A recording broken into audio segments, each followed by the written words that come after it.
iniciativa en democracia. Y les quiero agradecer primero su participación. Seguramente se van a ir uniendo más personas.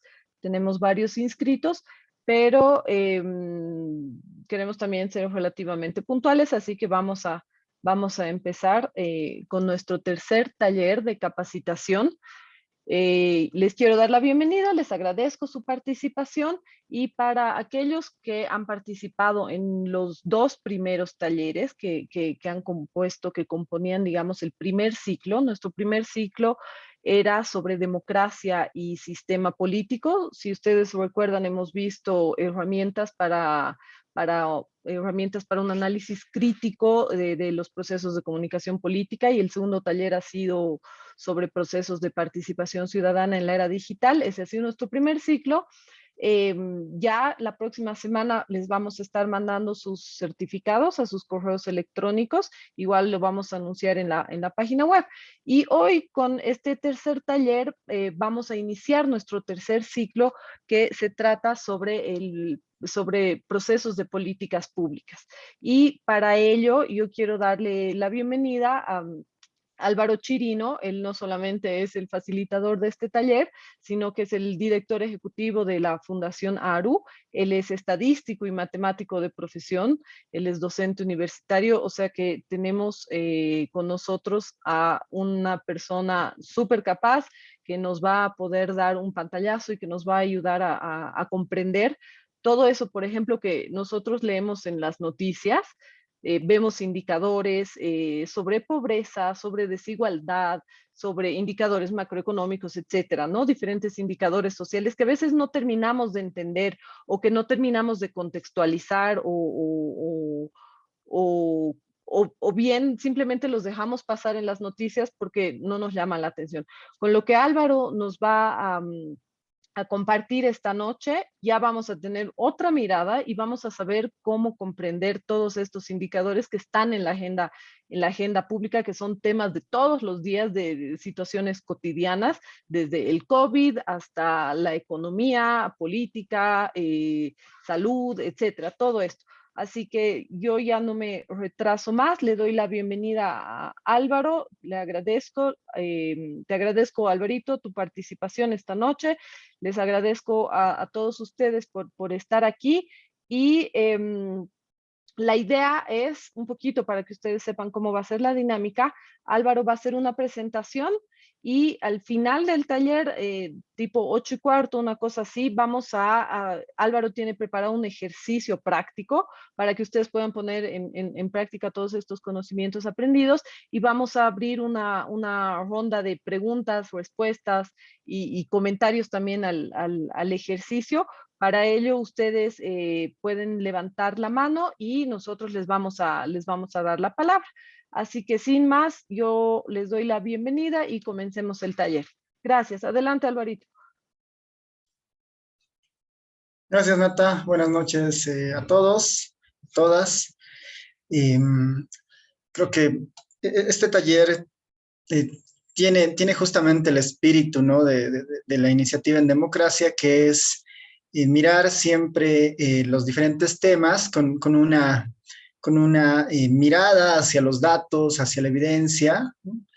Y este taller va enfocado justamente en generar ciertos conocimientos, ¿no?, respecto a cómo uno debería, bueno, cómo uno debe abordar o entender un indicador social, ¿no?, que se presenta o que se le va a presentar en algún momento, ya sea en un medio de comunicación, ya sea en un informe, ¿no?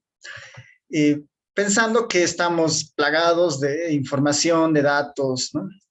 Así que la hermenéutica un poco del taller es esa, como mencionaba Nanata. Vamos a ir avanzando con algunos conceptos, con algunos punteos que les voy a ir mostrando. Igual, si es que en el desarrollo de la presentación ustedes tienen alguna consulta, algo no ha quedado muy claro, tal vez tienen ahí una anécdota en algún caso, pueden levantar la mano, podemos dialogar tal vez en el desarrollo del taller, ¿no?, pensando que sea mucho más eh, provechoso para todos. Así que empecemos con con la presentación. El taller se denomina La realidad desde los números, ¿no? Lectura y análisis de indicadores sociales. Lo que vamos a ir nosotros haciendo en esta hora y cuarto, un poco más, es un poco describir la motivación, ¿no? Porque es importante, porque nos interesa hacer esto, tal vez ahí mostrarles algunos datos respecto al momento tecnológico en el que estamos viviendo ahora. Después vamos a ir entrando a algunos conceptos que son muy importantes para conocer la estructura de los distintos indicadores sociales, ¿no? Pasamos por lo que es las tipologías de los indicadores, ¿no? Con la idea de que no todos los indicadores nos dicen necesariamente lo mismo.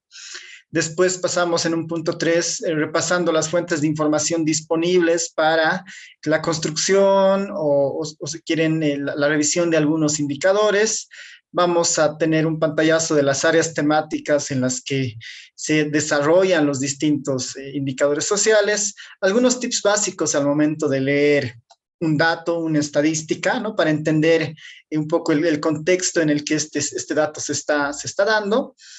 Después, ya casi al final, les voy a mostrar los indicadores que la plataforma, esta iniciativa en democracia, ha generado en su página web y que están ahí disponibles para la consulta, y en base a eso vamos a pasar a un ejercicio en el punto 7. Como una introducción a nuestra motivación, hay como dos lados, digamos, ¿no? La motivación nuestra para dar este taller, ¿no? Este mini curso, si quieren. Y después, tal vez, si ustedes pudieran escribir en el chat alguna motivación de por qué les parece interesante participar en este taller, ¿no? La motivación de ustedes, ¿no? Pensando que hay esos dos sujetos, digamos, en este caso, ¿no? En nuestra perspectiva, la motivación, ¿por qué hacer el taller? Es básicamente que a nosotros nos interesa, ¿no? Que los participantes, los que se han inscrito al taller, puedan aprender a leer e interpretar los indicadores sociales, entiendan los diferentes temas que están en la agenda pública y que puedan tener una perspectiva más analítica y objetiva, ¿no? De cara a comprender mejor los datos que nos presentan, ¿no? Ese es nuestro objetivo central en este taller, y les invito nuevamente a que puedan ir ustedes poniendo en el chat su motivación, ¿no? ¿Por qué participar en este taller, ¿no? Porque es importante para ustedes esto, ¿no? Así que si pueden ir escribiendo algo ahí mientras yo voy avanzando. En cuanto hay algunos comentarios, yo los voy leyendo también. Entonces, mientras van escribiendo eso, les quiero mostrar un dato que tengo acá sobre una página web que recolecta un poco de la información que se genera en la actualidad. Esta iniciativa de Domo lo que hace es generar como que estadísticas del flujo de datos digitales que se generan cada minuto, ¿no? Estamos en un momento sumamente tecnológico en el que la información que se genera cada segundo, cada minuto es impresionante, y la información es nomás la fuente básica para generar indicadores, para generar estadísticas, y el Internet nos ha abierto un paraguas impresionante respecto a información, ¿no? Simplemente como muestra de esto, ¿no? Cada minuto en el día, la información que se genera, ¿no? En el caso, por ejemplo, de TikTok, casi 167 millones de usuarios en un minuto ven un video en TikTok, por ejemplo, ¿no? Casi medio millón de personas en un minuto crean un post en Twitter. Se comparten alrededor de 250.000 de fotos, ¿no? En Facebook cada minuto. Se miran casi 694, ¿no? 1,000 horas de video en YouTube. Estamos en un mundo completamente digital, ¿no? La cantidad de personas que acceden al Internet ha ido subiendo en el tiempo, ¿no? Si nos comparamos con el 2016 eran 3.4 billones, Ahora en 2021 estamos con 5.2 billones, aspecto que la misma pandemia ha acelerado en este proceso de entrar a esta era digital, lo que trae consigo también una exposición muy fuerte hacia los indicadores que se van generando en los diferentes espacios, ¿no? Entonces ahí volvemos a nuestra presentación, esperando que ponen en el chat su motivación o sus, por qué participar en este curso. Creo que todavía nadie se ha animado a poner, pero ya, vamos avanzando. Ya, ahí creo que ya tenemos un comentario, ¿no? La primera pregunta que tenemos que responder para estar un poco centrados en el curso es entender qué es un indicador, ¿no? ¿Qué es un indicador? El concepto mismo parecería medio ya dirigido en el sentido de que un indicador está muy muy ligado al concepto de indicar algo, ¿no? De señalar algo. Hay varios autores que han ido tratando de darle una definición a este concepto. Tenemos a Bauer en el 66, que dice que los indicadores son series estadísticas, nos permiten evaluar, nos dan una idea de a dónde nos dirigimos, nos permiten plantear objetivos, ¿no? Y evaluar programas, ¿no? Galton en el 73 nos dice que los indicadores son cuantitativos, que de alguna manera tienen la intención de reflejar las condiciones humanas en un contexto social. Y Hauser nos dice que los indicadores sociales son hechos sobre la sociedad, expresados en números, en formas cuantitativas, que tienen justamente una interpretación respecto al avance o retroceso base a algo, ¿no? Esta idea de indicar algo, ¿no? Hay varias definiciones, estas son tres, digamos, que bastante aceptables, que son ya de hace más de 50 años en muchos casos, que tienen el mismo espíritu, ¿no? Indicar algo en un contexto social, en una medición cuantitativa, ¿no? Pensando en un número. Y uno de los conceptos más aceptados contemporáneamente, digamos, que reúne muchos de estos definiciones previas, es el de Horn en 1993, donde dice que podemos considerar los indicadores sociales como parte de una cadena estructural, ¿no? Y él dice que esa cadena estructural para un indicador social pasa al menos estas 4 etapas, digamos, ¿no? Hay una observación basada en sistematizar la información que uno tiene, se pasa por depurar o procesar la información y generar los datos y las estadísticas, ¿no? Tener los números, ordenarlos y finalmente diseñar el indicador, ¿no? Que nos diga algo, que nos señale algo y a partir de ese indicador pasar a una fase, digamos, de análisis socioeconómico que nos pueda llevar, digamos, a tomar decisiones basadas en las señales o en las indicaciones que un indicador nos ha dado, ¿no? Podemos pensar que esta es una de las definiciones más interesantes y más completas, pensando en este proceso que marca Horner en el 93, ¿no? Entonces, en esa idea de que un indicador indica algo, no todos los indicadores indican lo mismo, ¿no? Por eso es importante tener una idea de una tipología de indicadores, ¿no? Es cómo se clasifican, si existe alguna definición, alguna variación o alguna característica que debamos entender de estos indicadores, y eso es la tipología de los indicadores como tal, ¿no?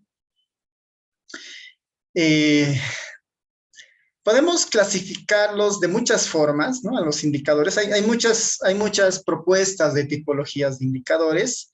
Yo he seleccionado tal vez las más frecuentes y las más interesantes para tener en mente cuando uno trabaja con indicadores sociales, para diferenciar como que características de indicadores en 2 partes, digamos, ¿no? Muchas veces los indicadores, como no necesariamente indican lo mismo, pueden estar referidos a un mismo tema, ¿no? Entonces, acá en dos columnitas ponemos, digamos, las tipologías que se pueden encontrar como contrapuestas, ¿no? Hay indicadores que marcan hechos versus indicadores que marcan percepciones, ¿no? Hechos versus percepciones, ¿no? Y eso es importante entender la diferencia de estos indicadores. Otro grupo podrían ser los absolutos versus los relativos, ¿no? Indicadores absolutos, indicadores relativos, ¿no? Cada uno de estos los vamos a ir repasando hacia adelante. Están indicadores muy simples, ¿no? Muy sencillos, simples, e indicadores compuestos, ¿no? Que es finalmente un indicador compuesto podemos entender como algo más complejo que un indicador simple, en una lógica de evaluación, en una lógica de revisión o de toma de decisiones. También podemos pensar en indicadores intermedios versus indicadores finales. Y también está la idea de los indicadores de stock versus los indicadores de flujo. Estos 5 tipos de indicadores, ¿no? Estos 5 grupos, digamos, ¿no? Que finalmente son 10 tipologías distintas, nos dan una idea de que tenemos que siempre entender cuál es la naturaleza del indicador que nosotros estamos viendo, ¿no?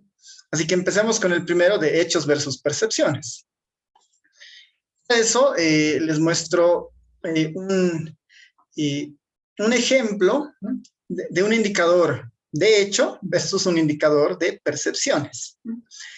Para medir la pobreza, por ejemplo, ¿no? Para medir la pobreza existen muchas aproximaciones.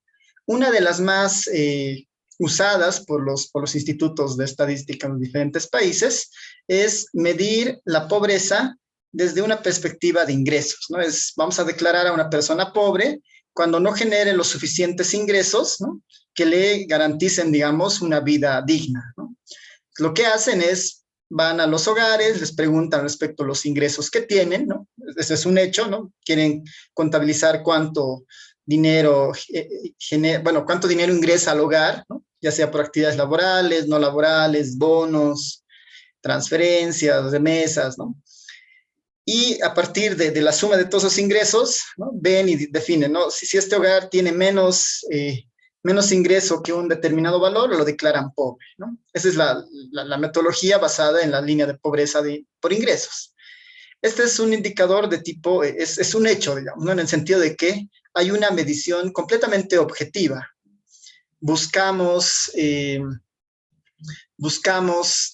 contabilizar el ingreso, ¿no? Como una medida así real de lo que está sucediendo, y a partir de eso tomamos una decisión para declararlo pobre o no pobre. Como un indicador de hecho. Versus otras versiones para medir pobreza que se han popularizado bastante últimamente, que es la idea de una pobreza subjetiva, ¿no? Esta es una clasificación de pobreza basada en una medida monetaria, ¿no? Cuantificable. Mientras existen aproximaciones como las que se plantean en esta imagen, ¿no? Donde a las personas, en vez de preguntarles sus ingresos y construir lo que tiene el hogar como un ingreso, directamente se le pide una percepción, ¿no? Se le pregunta, ¿no? Por favor, imagínense en una escalera de 9 escalones, donde en el primer escalón están las personas más pobres y en el último escalón están los más ricos. ¿En cuál escalón se ubicaría usted, ¿no? Este es un ejemplo de una medición que tiene la idea completamente de una percepción, ¿no? Una persona puede decir, yo estoy en el escalón 4. Y otra persona puede decir, también estoy en el escalón 4, ¿no? Pero no necesariamente esa decisión del escalón 4 significa exactamente lo mismo para las dos personas, ¿no? Pueden implicar completamente distintas cosas en el sentido de que esta persona, cómo define, ¿no? ¿Qué es el escalón 4? ¿Qué es el escalón 7? ¿No? ¿Qué es ser rico? ¿Qué es ser pobre? ¿No? Tiene mucha carga, digamos, subjetiva para que la persona decida en dónde estar, digamos, ¿no? Como cuando a alguien le pregunta, ¿no? ¿Cómo están? ¿Cómo se encuentra usted, digamos? Bien, ¿no? No sabemos exactamente qué es bien, ¿no? ¿A qué se refiere, ¿no? Entonces, no hay una medida objetiva detrás. Y esta es como que la primera clasificación que tenemos que entender cuando nos den un indicador. No es un indicador como tal, es un hecho, es un dato objetivo, medido, o es una percepción, ¿no? Que tiene mucha carga subjetiva. No hay una implicación de que uno sea mejor que otro, ¿no? En realidad hay una discusión teórica de que muchos de los indicadores subjetivos a veces marcan mejor algunas situaciones como las de pobreza, ¿no? Pero igual ahí hay corrientes en las que te dicen, ¿no? que una medición más pura, más limpia puede ser justamente construir bien el ingreso de las personas para declararlos pobres o no pobres, ¿no? Pensando que es una medida mucho más objetiva. Esto como el primer, ¿no? Como el primer versus, digamos, de indicadores, los hechos versus las percepciones. Después tenemos lo absoluto versus lo relativo, ¿no? Los indicadores absolutos versus los indicadores relativos. Cuando entra en juego estos dos tipos de indicadores, cuando nos dicen medidas absolutas, ¿no? Es una medida absoluta, es un indicador absoluto, se nos tiene que venir en la mente la idea de un conteo, ¿no? Lo absoluto siempre está referido a un conteo, no tiene una unidad de medida por detrás, ¿no? Un conteo de personas, digamos, ¿no? Un conteo de empresas, un conteo de niños, ¿no? Lo absoluto siempre está orientado a eso, ¿no? A ser como un conteo, como una medida que tiene una unidad de medida por detrás. Mientras lo relativo siempre tiene una escala estándar, digamos, ¿no? Los porcentajes, ¿no? Normalmente se mueven de 0 a 100, ¿no? No tienen unidades de medida y cualquier indicador que venga en porcentajes es un indicador del tipo relativo, ¿no? Lo que tratan de hacer las medidas relativas es tener un valor que nos permita a veces comparar entre otras poblaciones, con otros indicadores. Entonces, lo absoluto está pensado en cantidades, en unidades, ¿no? En conteos, mientras lo relativo está más orientado en tener una escala donde nosotros nos podamos mover, ¿no? Muchas veces es más fácil entender un porcentaje, ¿no? Que entender una cantidad, digamos, ¿no? Alguien les puede decir, existen 300,000 personas pobres en Bolivia, ¿no? Y ya, o sea, no sé si eso es alto, no sé si eso es bajo. Es diferente que uno le diga, digamos, en Bolivia existe la población pobre es del 30%. Entonces ahí uno se da una idea del 30%, ¿no? Es más o menos 3 de cada 100 bolivianos son, perdón, 3 de cada 10 bolivianos son pobres, digamos, ¿no? Entonces, las medidas absolutas tienen un poco esa idea. Y para mostrar el ejemplo, en este caso, he preparado dos cuadritos que son justamente basados en el último reporte de casos del COVID del Ministerio de Salud.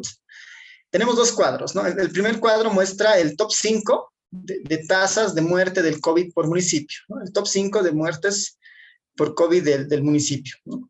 Ahora, por municipio. Estas tasas, todas las tasas de estos 5 municipios están alrededor del 20%, ¿no? 20%. Significa que más o menos por cada 10 personas que se contagiaban, ¿no? Por cada 10 personas que se contagiaban, dos morían, digamos, ¿no? En estos municipios. Esta es como la idea de un dato relativo, ¿no? Esta tasa es una idea de un dato relativo.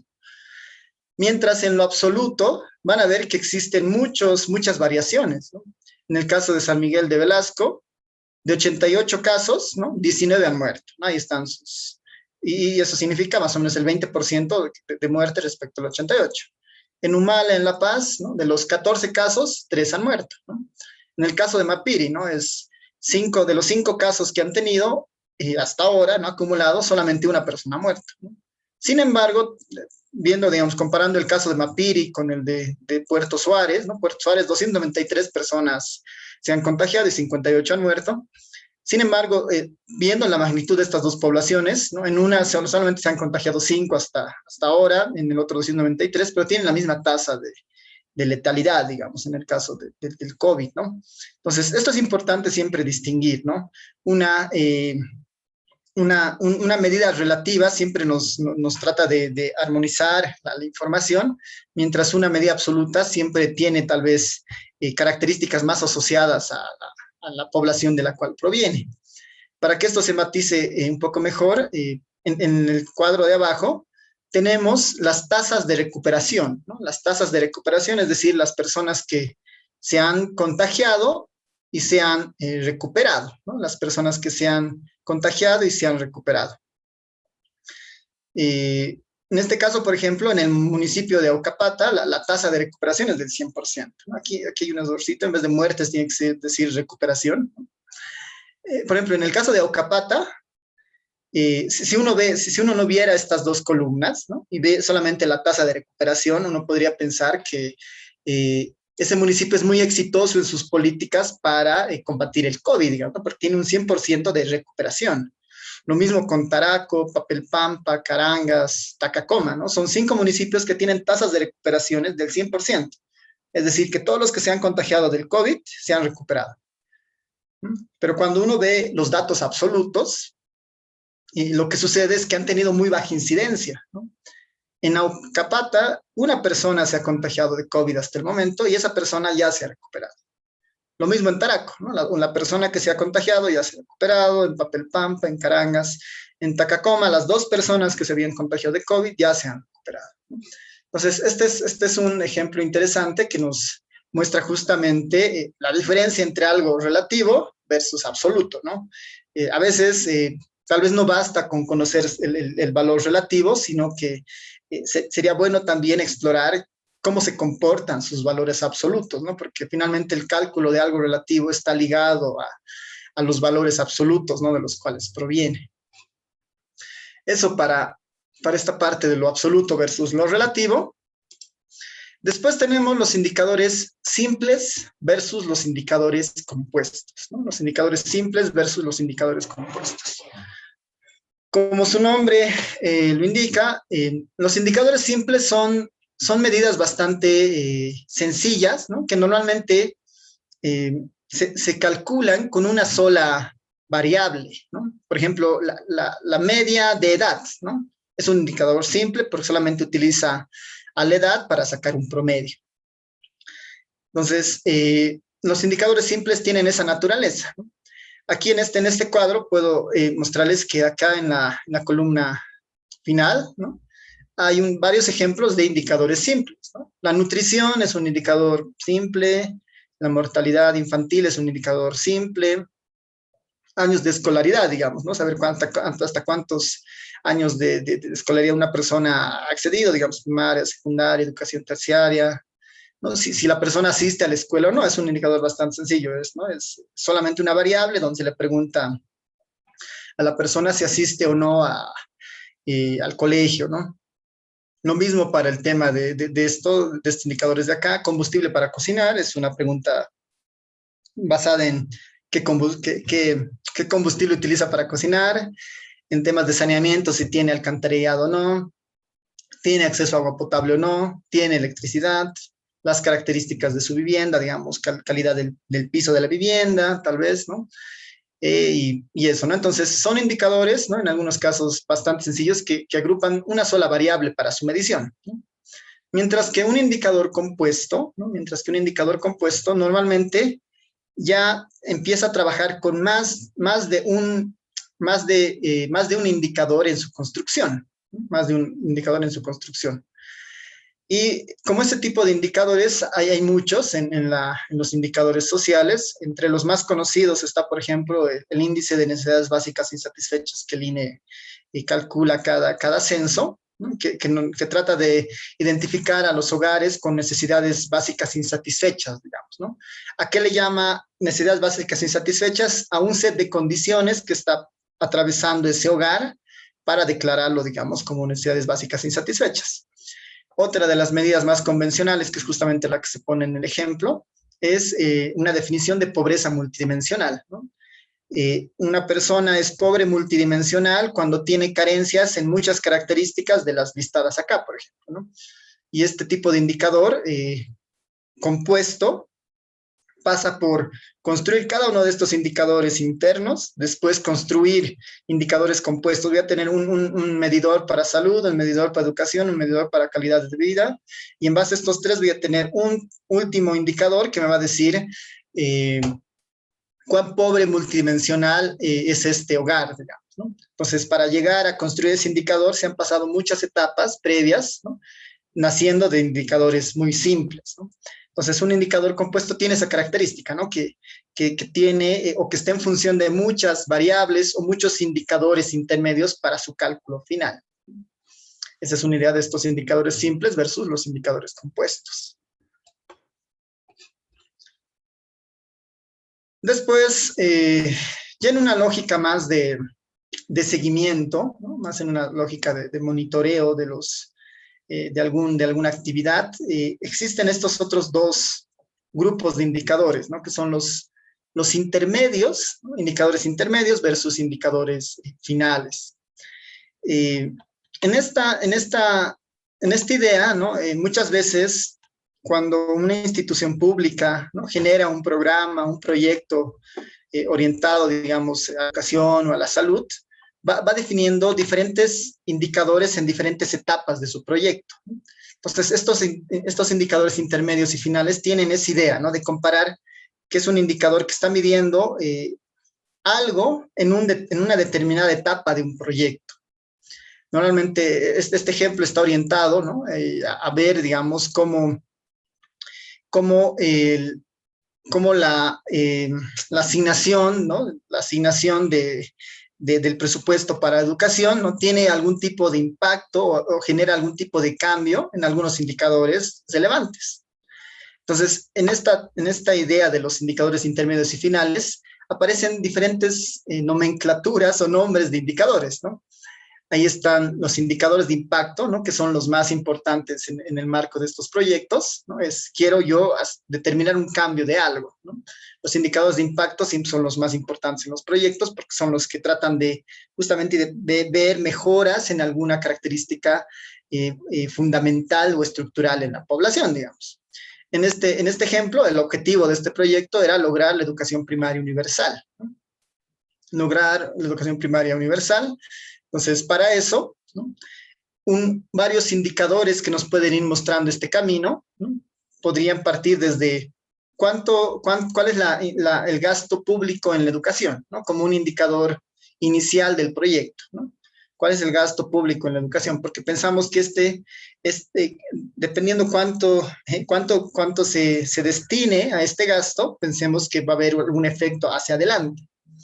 A esta primera asignación le podemos pensar que es como que el indicador que debería generar el cambio, digamos, ¿no? Después, otro indicador, ¿no? Tal vez medio intermedio hacia la parte más de producto, ¿no? Los indicadores de producto es más o menos ver qué está cambiando en algunas partes del proyecto, y en este caso un ejemplo podría ser ver si el promedio de alumnos por maestro se ha reducido, se ha incrementado, ¿no? Como un indicador de producto.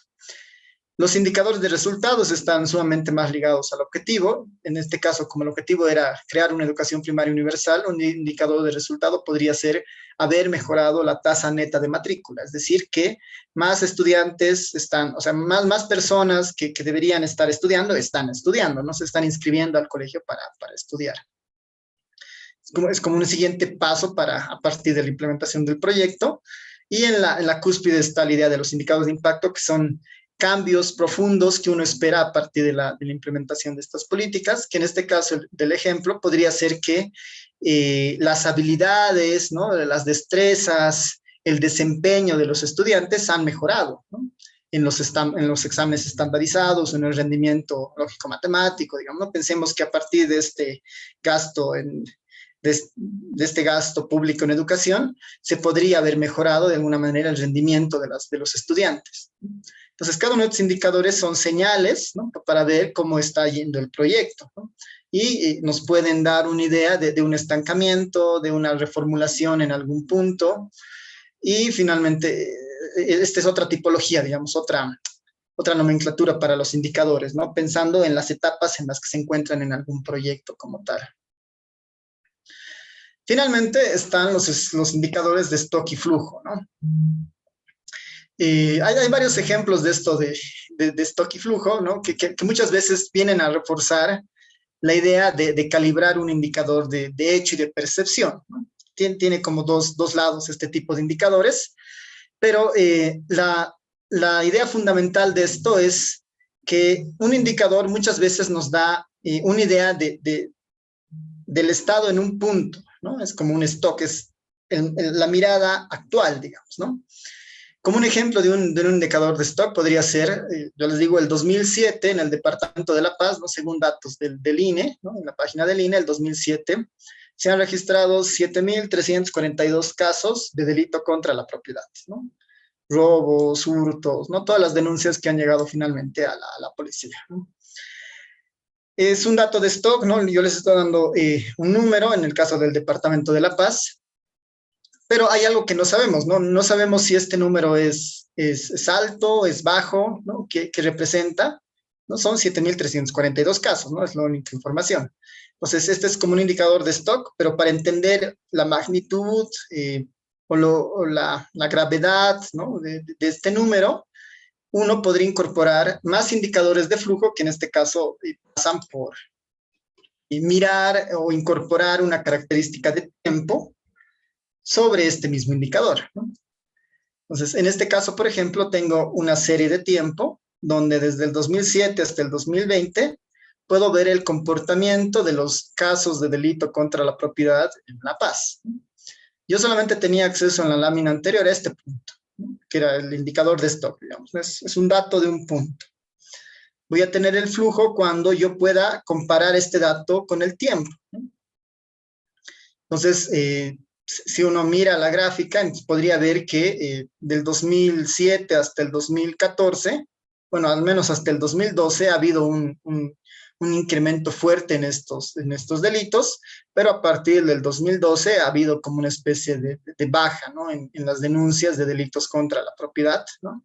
Teniendo hacia el 2020 un dato de 1.752 casos, ¿no? Entonces, esto me puede ayudar a contextualizar mejor este 7.342, ¿no? Para entender qué significa, qué representa, ¿no?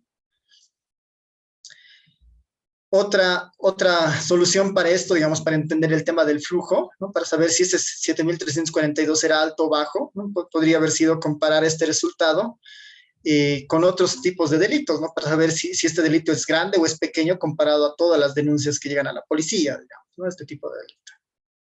Y también lo podría comparar con el tamaño de la población en el departamento de La Paz para saber si cuántas personas son afectadas en el departamento de La Paz, ¿no? Pensando en este número. Esa es la idea de nuestro siguiente, bueno, de nuestro otro tipo de indicadores, ¿no? De tipo stock y de tipo flujo. Ya, entonces vámonos a la siguiente lámina, que son las fuentes de información, ¿no? Son las fuentes de información. A ver, ya varias personas han escrito. Voy a aprovechar un poco para ir leyendo lo que han ido comentando. Verónica dice que, porque cuando hablamos de algunas problemáticas tenemos que basarnos en datos, ¿no? No puede ser subjetivo, además que estoy haciendo un proyecto de incidencia, ¿no? De incidencia y necesito manejar bien los indicadores para explicar la gravedad del problema y mostrar al mismo tiempo la evolución del proyecto, ¿no? Sí, justamente es esa, ¿no? La idea, ¿no? Hay muchos tipos de indicadores y lo que siempre hay que tratar de garantizar es, tal vez incluso no quedarse con un solo dato, ¿no? Sino tratar de ver el panorama completo, ¿no? La mayor cantidad de información nos puede revelar contextos que aún desconocemos, ¿no? Manuel Flores nos dice como un estudiante de ciencias. Ana Lucía nos dice, para poder entender la información más sofisticada y no quedarme solamente con fuentes poco serias. Vladi dice, a mí pasó la voz de una compañera y, bueno, le interesa el título de la presentación. Manuel, como un estudiante de ciencias políticas y que en estadística les exigen reunir e interpretar datos, ¿no? Personalmente, esa es la motivación. Dayan dice que se dedica a hacer la investigación cuantitativa en psicología social y a partir de eso, bueno, le interesa mucho conocer sobre los indicadores, sus construcciones, ¿no? Para mejorar su visión sobre la realidad social. Y Luján le parece interesante el taller, en parte por los números que básicamente son útiles para la preparación de un futuro profesional en los diferentes campos, ramas, porque vamos sacando bases de datos de encuestas, ¿no? Y nos muestran cifras. Entonces, con eso, en base a esos comentarios, podemos ver esto de las fuentes de información, que no es un tema menor, ¿no? Porque finalmente todos los indicadores que nos presentan, ¿no? Basados en estas tipologías que puedan existir, ya sean hechos, percepciones, simples, compuestos, absolutos, relativos, provienen de algún lado, ¿no? Provienen de algún lado, tienen alguna materia prima para su cálculo y esas son, pues, las fuentes de información. Y es importante, ¿no? A partir del indicador que nosotros estemos observando, estar conscientes de cuál es la fuente de información que nos están dando. Dado que, digamos, en algunos casos podría ser un dato muy alarmante, ¿no? Un dato muy alarmante, pero si uno ve la fuente de información tal vez es muy poco creíble, digamos, ¿no? Muchas veces pasa eso con algunas, y más en estos temas vinculados al tema de la cultura política, a temas electorales, ¿no? Muchas veces se presentan datos y se dice, ¿no? realizamos un sondeo que encuentra que el 90% de la población rechaza tal tema, digamos, ¿no? Uno entra a la fuente de información, cómo han hecho su sondeo, ¿no? Un sondeo basado en una encuesta en Facebook, digamos, ¿no? Basada en un... Entonces, eso de alguna manera le quita una validez, digamos, ¿no? Entonces, las fuentes de información son bien importantes, entenderlas y conocerlas, ¿no? Para calificar la calidad que un indicador puede tener.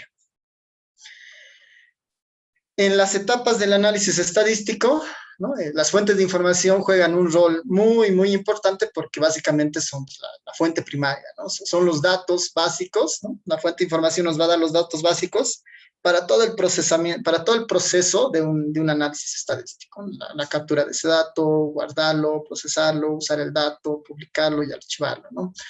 Nosotros normalmente usamos ese dato cuando ya nos dan un indicador, ¿no?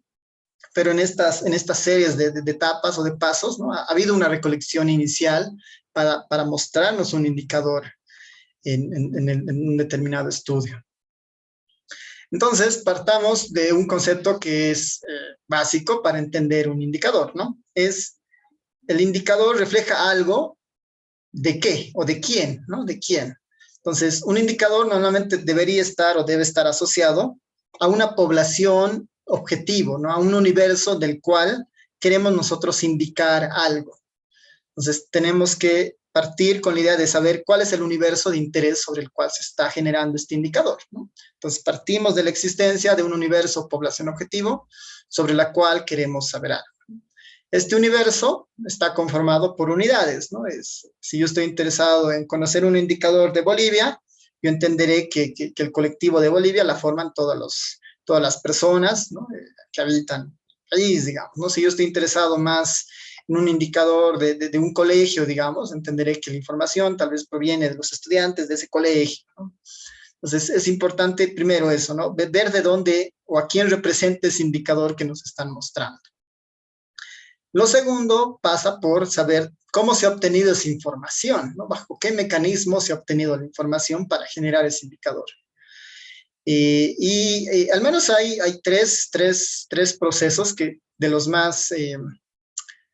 más robustos, podríamos decir, ¿no? Y de los más tradicionales en estos procesos de recolección, ¿no? Por un lado, puede haber un censo, ¿no? El indicador que nos muestran puede provenir de un censo. Un censo no es nada más que una recolección total del universo, ¿no? Yo he preguntado a todos en mi universo para generar mi indicador y a partir de eso tengo mi indicador, digamos, ¿no? Un censo tiene esa particularidad de preguntar o de entrevistar a todos los miembros del universo, ¿no? Sobre temas diferentes, ¿no? Temas variados. Y el censo depende, digamos, ¿no? Los censos se pueden hacer a nivel de países, a nivel de organizaciones, ¿no? Las magnitudes pueden ser diferentes, pero en la naturaleza misma un censo es esa, ¿no? Es como recolectar toda la información del universo. Por otro lado, una encuesta por muestreo, ¿no? Una encuesta es básicamente, yo voy a construir un indicador de un subconjunto de mi universo, ¿no? De una parcialidad de mi universo, ¿no? Esta idea de las encuestas están justamente usadas o son implementadas para aprender de lo incompleto y lo imperfecto, ¿no? Porque vamos a sacar un pedacito de la población y a partir de ese pedacito nosotros queremos describir algo de esta población, ¿no? Eso es siempre más fácil a veces por un tema de acceso, de costos, pero depende mucho del tema que nosotros estemos estudiando, ¿no? En las ciencias médicas esto funciona muy bien, digamos, ¿no? Para detectar alguna falencia, ¿no? Es tal vez suficiente una gota de sangre y con eso puedo saber, digamos, qué está pasando con la persona, no le tengo que sacar toda la sangre y estudiar, digamos, ¿no?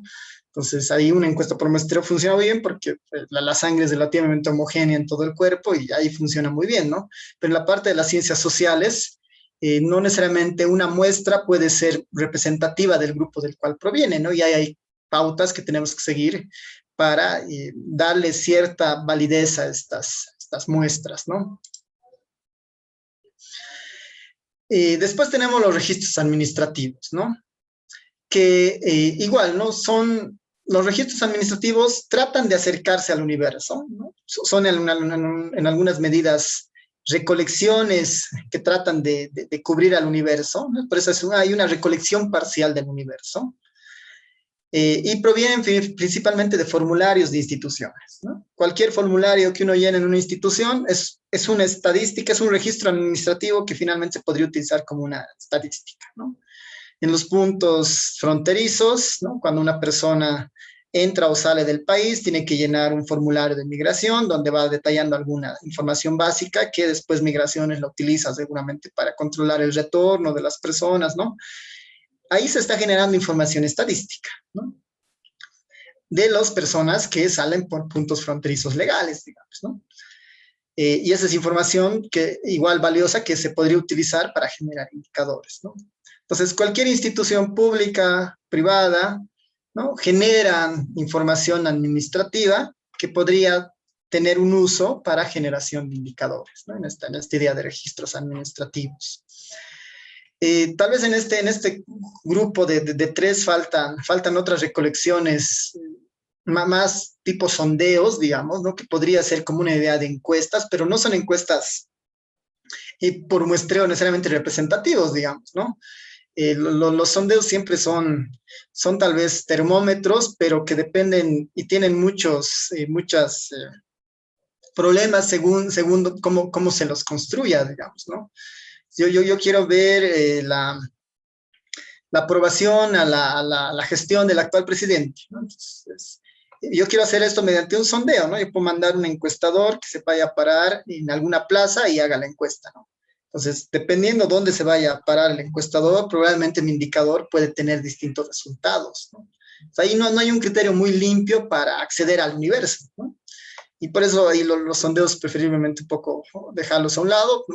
Existen, pero no son la mejor fuente de información, ¿no? Para tomar o para confiar en un indicador necesariamente, ¿no? De manera muy rápida, vamos a describir estos tres. Un censo tiene la característica de tener una cobertura completa.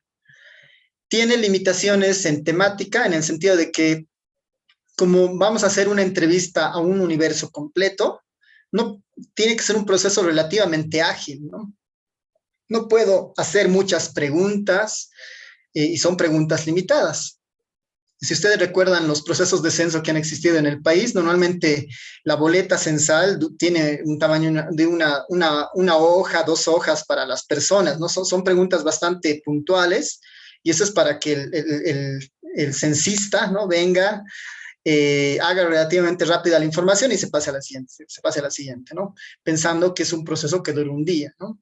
Entonces ahí hay ciertas limitaciones en temática, ¿no? No todo se puede preguntar en un censo porque son hechos a grandes escalas. Por ese mismo hecho, porque se hace a gran escala, un censo es costoso en su implementación, ¿no? Un censo es costoso. El último censo de población y vivienda ha costado más o menos unos 20 millones de dólares, ¿no? Sumado al censo agropecuario, ¿no? Y sumado a la actualización cartográfica, pasaban los 50 millones de dólares para realizar el censo, ¿no? Estamos de cara a un nuevo censo y bueno, la clara ventaja de un censo es que nos da mucha información completa, ¿no? Pero por su costo, ¿no? Y por su limitación en temática es algo que no se puede repetir cada vez, ¿no? Pues una fuente de interacción, es una fuente de información completa. Ahora, por más fuente de información completa que sea un censo, también tiene errores, ¿no? También tiene errores, es susceptible a errores. Pueden haber errores de planificación, ¿no? En un censo. Vamos a censar todo el municipio de La Paz, ¿no? Y por alguna razón nos hemos olvidado de un manzano, ¿no? En la planificación nos hemos olvidado un manzano y ya no hemos hecho, ¿no? Un problema de organización, ¿no? Puedo haber mandado una brigada de 2 personas a un manzano que antes pensaba que no tenía habitantes y van a terminar rápido, llegan las 2 personas, se encuentran un edificio, digamos, de 30 pisos, ¿no? No van a poder acabar en hacer sus entrevistas en el día, por decirlo. Entonces, pueden tener muchos problemas que normalmente son basados en sus escalas, en la escala grande del censo, ¿no? Para un censo, por ejemplo, necesito muchos encuestadores o muchos censistas para que vayan a hacer la recolección. Es distinto si yo capacito a 10 personas para que hagan una encuesta que capacite a 1,000 o a 10,000 personas para que hagan una recolección, ¿no? Cuando capacito a un grupo pequeño, ¿no?, para una encuesta, por decir, el error que estas 10 personas pueden cometer se reduce, ¿no? Porque son 10 personas, cada uno podría cometer tal vez algunos errores, digamos. Pero cuando tengo 10,000 personas que están entrevistando, tengo ahí un potenciales 10,000 errores que pueden provenir de cada uno de los censistas, ¿no? Entonces ahí siempre hay problemas con el tema de la escala, ¿no? En términos de indicadores sociales, hay mucha información disponible en el INE. Voy a abrir aquí rápidamente el enlace que tengo preparado. Tenemos cierta historia de censos en Bolivia bastante completa, ¿no? Y lo bueno es que mucha de esa información está documentada en la página del INE, ¿no? Tenemos censos de población y vivienda que tratan de contar población y vivienda y también características de las poblaciones y la vivienda, ¿no? Educación, características, servicios básicos, ¿no? En el tema de viviendas, calidad de los materiales de piso, techo, ¿no? Saneamiento básico. Y en esa idea tenemos el último censo del 2012, tenemos el censo del 2001, tenemos el censo de 1992 y tenemos el censo de 1976, ¿no? Como información disponible en el INE para que nosotros vayamos explorando algunos indicadores. En temas del censo agropecuario, ¿no?, en temas del censo agropecuario, que es otro censo interesante donde su unidad de análisis son los productores, ¿no?, de la parte ya sea agrícola o pecuaria, ¿no?, que como experiencia más reciente tenemos el censo agropecuario del 2013, ¿no?, que es una recolección completa en todo el país sobre las unidades productivas, ¿no? Un antecedente antes del 2013 es del censo de 1984, por ejemplo, ¿no? Pero que justamente, ¿no?, por un tema tal vez de digitalización o de poner en disposición la información, no está disponible, por ejemplo, en la página del INE para consultar esos resultados, ¿no? El censo del 84 igual tenía algunas dificultades porque no se habían llegado a todas las provincias, ¿no? En el caso de La Paz, ¿no?, de las 20 provincias que habían, solamente se habían llegado, digamos, a unas cuantas, ¿no? No se habían cubierto todas. Pero esa es parte de la historia estadística que tenemos en esta parte, ¿no? Y ahí tenemos algunas fuentes interesantes para consultar en el caso del INE. El siguiente grupo son las encuestas por muestreo, ¿no? Las encuestas por muestreo son entradas interesantes, son procesos interesantes para también acercarnos a indicadores, ¿no?, de la población, pero mediante una cobertura parcial, ¿no? Normalmente las encuestas por muestreo tocan temáticas especializadas, ¿no? Tocan temas específicos. Es más barato que un censo en promedio, ¿no? Es mucho más barato que un censo en promedio, ¿no? Imaginemos que el censo de población y vivienda costaba 50 millones. El INE hace cada año una encuesta de bienestar dirigida a los hogares que, ¿no?, por la década, bueno, por los 2000 esa encuesta más o menos costaba $400,000, digamos, ¿no? No era tan costoso como un censo, ¿no? No significa que sean baratas, ¿no? Pero son más accesibles que un censo, digamos, ¿no? Entonces, eso como un dato interesante. Sus resultados son estimaciones, ¿no? Esto es lo más importante de una encuesta por muestreo, ¿no? Cuando nos dan un dato de una encuesta, tenemos que entender que ese dato o ese indicador que nos están dando son estimaciones. No es el dato real, digamos, no es el dato más preciso que pueda existir, dado que proviene de una parcialidad, ¿no? Porque finalmente son aproximaciones, ¿no? Son aproximaciones del valor real. Una encuesta por muestreo es como un juego de dardos, digamos, ¿no? Cada muestra que uno dirige trata de aproximarse al valor real. Mientras una encuesta esté mejor diseñada, ¿no?, este dardo cada vez se va a acercar más al valor real, digamos, ¿no?, al centro, al indicador más parecido a un indicador que puede provenir de un censo, digamos, ¿no? Entonces, ahí igual tenemos que tener eso en mente, ¿no? Si es una encuesta, puede tener justamente su error asociado, ¿no? El error de muestreo, porque es una parcialidad, ¿no? Pero ahí la teoría estadística lo que ha hecho justamente es validar estos procesos. Dice, bueno, si sacamos una muestra relativamente grande, ¿no?, podemos tener cierta confianza, cierta seguridad de que el valor que obtengamos es razonablemente parecido al valor real, aunque no lo veamos, ¿no? Eso ocurre con las encuestas por muestreo y si pensamos en temas sociales en este punto, ¿no? Si pensamos en temas sociales en este punto, también existe información disponible en el INE, ¿no? En términos de encuesta. Entonces ahí nuevamente me voy a la página del INE, y ahí está, ¿no? Base de datos de encuestas sociales. Tenemos hay una selección de muchas bases de datos, ¿no? Una selección de muchas bases de datos. Entre las que más vale la pena destacar son las denominadas encuestas de hogares, que son encuestas que el INE hace cada año, ¿no? Más o menos el último trimestre de cada año, con la idea de aproximar o estimar los indicadores de bienestar, ¿no? Pobreza, educación, salud, ¿no? Es una encuesta bastante completa, ¿no? Que la hace cada año. Tenemos la encuesta del 2020 vigente para descargarla, digamos, y manejar la base de datos, la del 2019, ¿no? Ahí está la del 2018, 2017, ¿no? Es una encuesta de las que tiene más tradición en el INE, ¿no? Si se va hasta atrás, ¿no? De acá, estas encuestas integradas de hogares, ¿no? Son, por ejemplo, los antecesores de esta encuesta hogares, ¿no? Que se hacía en este caso desde el 89, ¿no? Así que tenemos mucha información de esas características.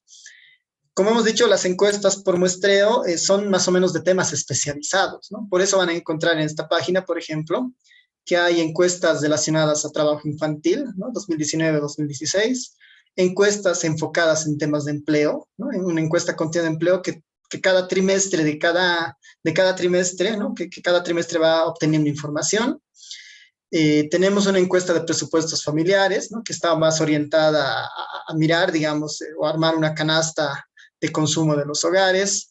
Tenemos encuestas de prevalencia y características de violencia contra las mujeres, ¿no? Entre otras encuestas bastante específicas. Y tal vez entre otras que son interesantes está, por ejemplo, las encuestas de demografía y salud, ¿no? Estas encuestas de demografía y salud son encuestas que profundizan, ¿no? Características justamente de salud de los niños menores de 5 años y de los hombres y mujeres, ¿no? En edad fértil. Y son encuestas muy, muy completas en el tema de salud, ¿no? Y son de las encuestas también que tienen una historia bastante recurrente. Las encuestas de demografía y salud se remonta a la primera a 1989 y la idea es que esta encuesta se hace cada 5 años, por ejemplo, ¿no? El 94 se ha hecho otra vez la encuesta de demografía y salud, el 2008, si van buscando van a aparecer las otras encuestas, ¿no? El 2003, el 2008. Y creo que, si no me equivoco, este año o el siguiente ya el INE está preparando la próxima encuesta de demografía y salud, ¿no? Esto pensando en estas encuestas por muestreo, ¿no?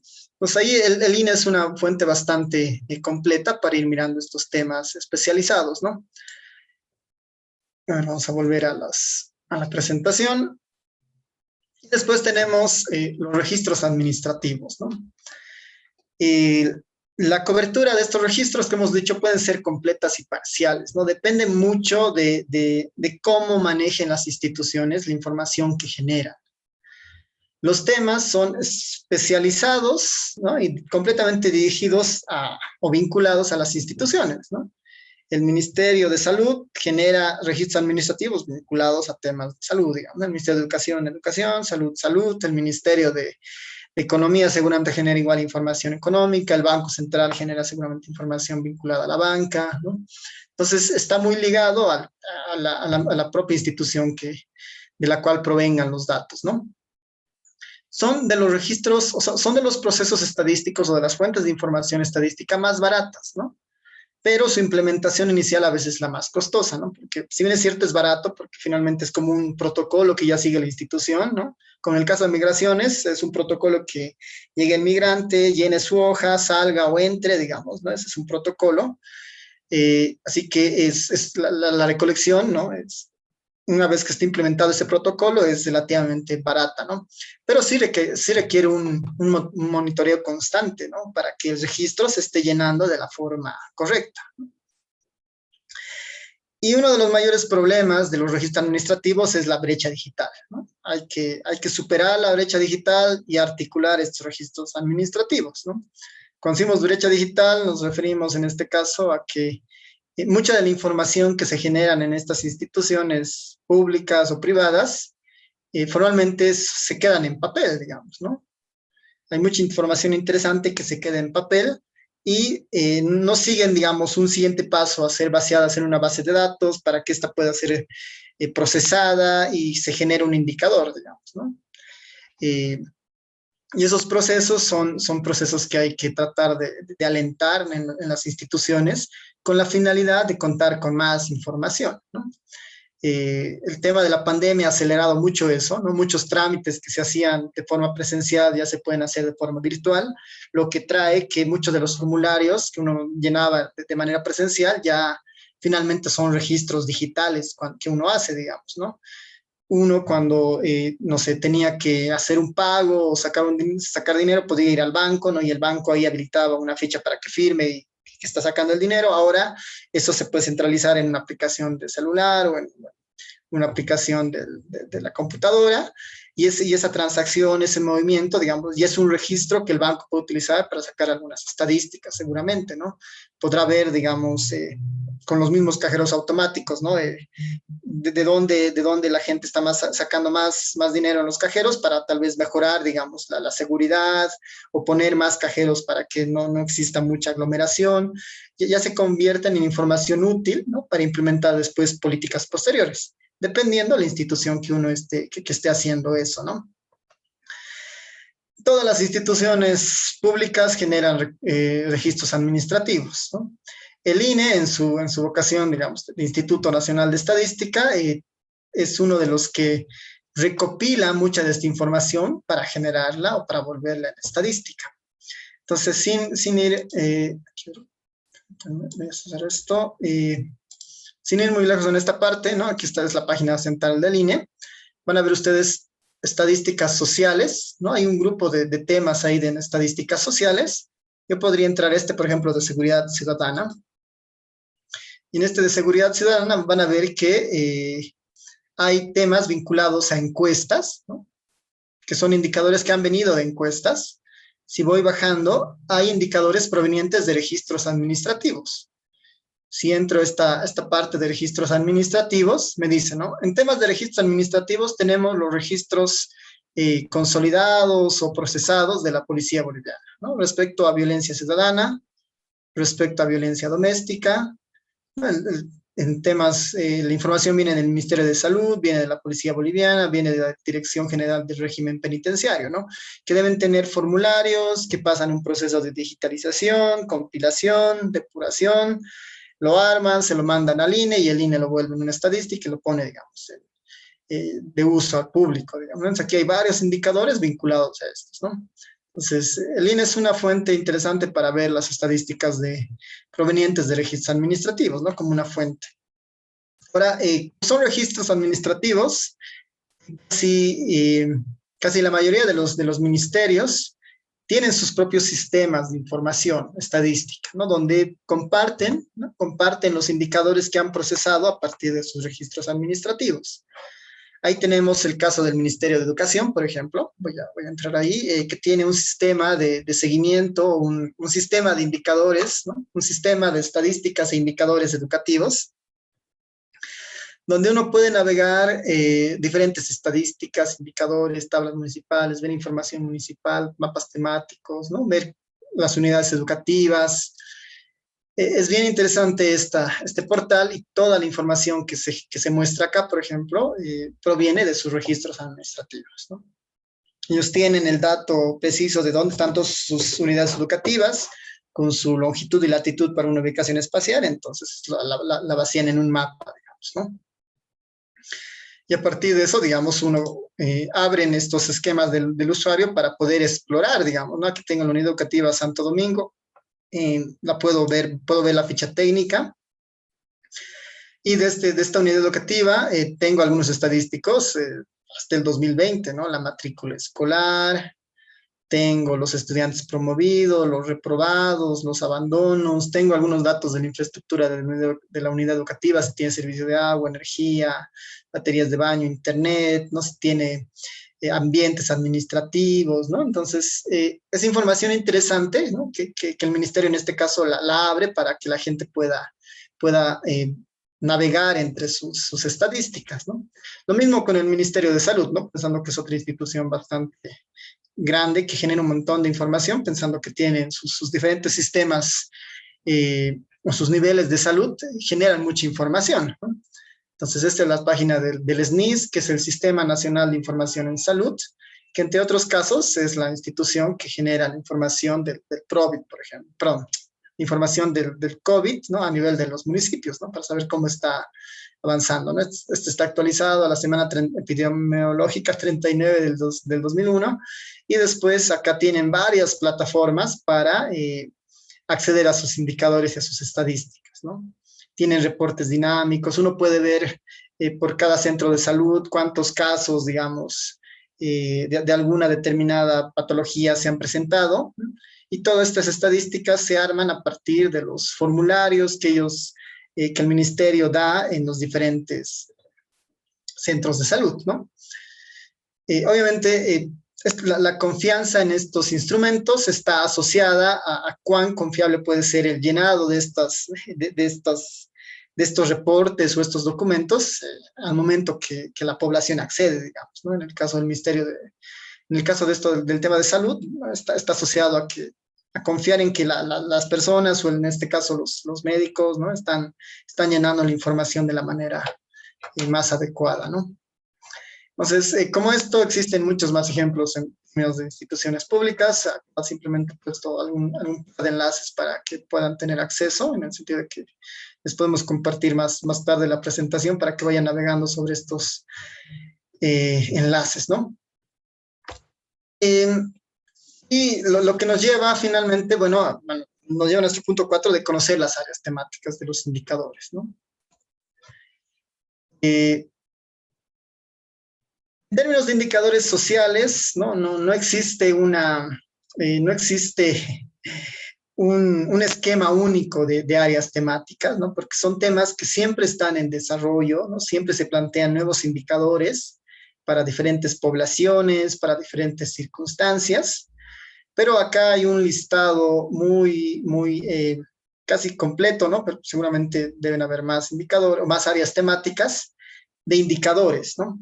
Hay muchos indicadores vinculados a la educación, vinculados a la población, a la vivienda, al trabajo, ingresos, consumo, salud, pobreza, género, igualdad de oportunidades, temas agropecuarios, uso de tiempo, seguridad social, participación ciudadana, derechos humanos, ¿no? Gobernabilidad, transporte, cultura, tecnología de información y comunicaciones, situación de los jóvenes, de los adultos mayores, de los grupos étnicos, de los discapacitados, ¿no? Entonces, las áreas temáticas que abarcan lo social es realmente muy grande, porque obedece muchas veces a la particularidad de la población que nosotros estemos estudiando, ¿no? Entonces, es importante que nosotros también entendamos a qué área temática puede pertenecer el indicador que estamos nosotros estudiando, digamos, ¿no? O estamos observando.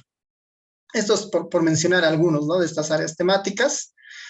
Y ya para ir cerrando algunas cosas, algunos tips básicos, ¿no? Que tenemos que tener siempre en mente cuando vemos los indicadores.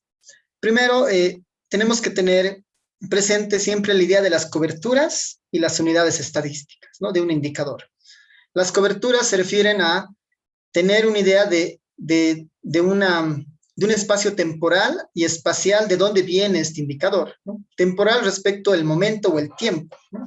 Este indicador es del 2018, ¿no? Es del 2020, corresponde al primer trimestre del 2021, ¿no?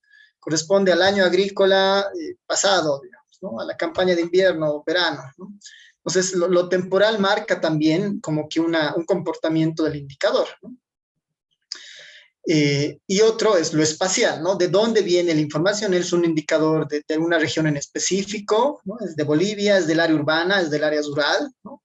Saber exactamente de dónde se está obteniendo en términos de espacio, digamos, ¿no? Corresponde a un colegio, digamos, ¿no? Entonces, es claramente tratar de tener esto identificado, ¿no? El momento en términos de tiempo del indicador y en términos del lugar del indicador. indicador, ¿no? De dónde nos está señalizando esto. Y lo otro son las unidades estadísticas, ¿no? Las unidades estadísticas en este caso nos están diciendo de dónde proviene, quién ha dado la información para construir este indicador, ¿no? De alguna manera, o de dónde proviene esta información. Entonces ahí tenemos tres unidades de interés. La unidad de investigación se refiere a quién corresponde el dato que me están dando, ¿no? La unidad de investigación es la unidad normalmente la de análisis, digamos, ¿no? Cuando hay una tasa neta de matriculación, una asistencia a la escuela, mi unidad de investigación seguramente son los estudiantes que están asistiendo a la escuela, digamos, ¿no? Esa es mi unidad de análisis.